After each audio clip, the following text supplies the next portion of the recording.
and correct me if I'm wrong, I get a sense in today's social media woke environment, right? Where there are a lot of people who kind of do two things, right? One is they kind of, on behalf of someone else, get offended and upset. And second, they appropriate someone else's problem to kind of, act like these justice warriors. So what happens as a result, I feel sometimes the actual issues, as you said, your voice needs to be heard, the injustices need to be addressed, and there needs to be a fair voice and a fair appreciation for communities like yours.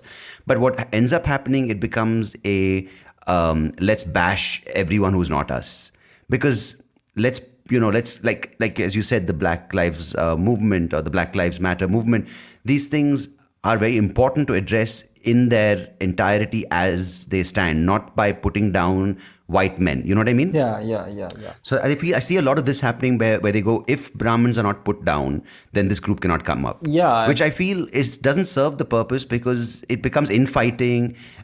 People become more agenda, my issues, your issues, and if but one group is put down, then another group comes up which has to be put down, and the underlying issues which need to be addressed then get drowned out by infighting, and kind of saying them versus us. You know what I mean? See, it was like you mentioned the African American movement. In there also, it was not white men or white women who were their enemies. It was their white supremacy. Yeah.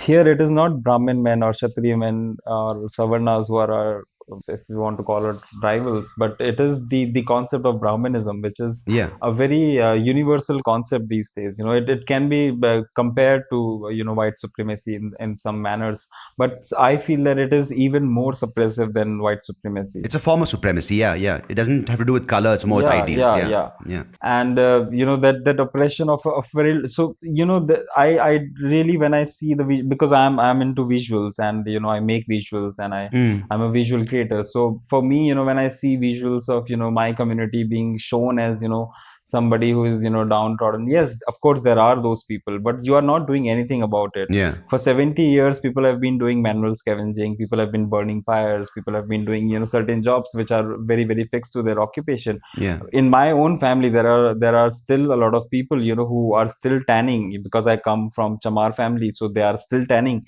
So they are still into those occupations. So and when people say, they give me all these ideas that how great our villages are, no, they are not great, because these family members of mine, these second cousins and first cousins of mine, they live just outside the village. They have they have their own ghettoization inside each village. Yeah. So them telling that the gaon ka culture is really nice, no, it is not. It is, I think, the breeding ground of this kind of discrimination, These these ideas. ideas. Yeah. And these ideas go beyond, and it becomes so unconscious in the urban areas.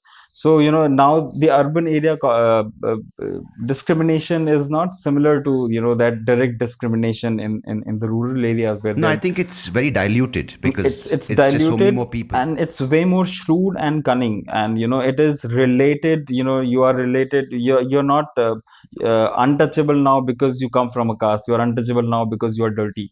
So there are these people who come, household helpers. So how people interact with them, these people are considered unhygienic. So unhygienic is the word that is a new word for untouchability now. Mm. Because I do not understand the person who is cleaning your house, or the person who is cleaning your shit. How can they be they be dirty?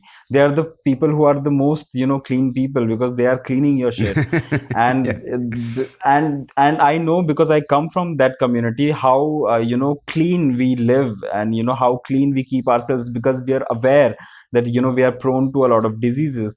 This is something that we observe, that this is uh, now in the times, when we talk about the people who are in 50s and 60s, they have become more aggressive. It is also because the narrative that has been thrown at them is has become like that.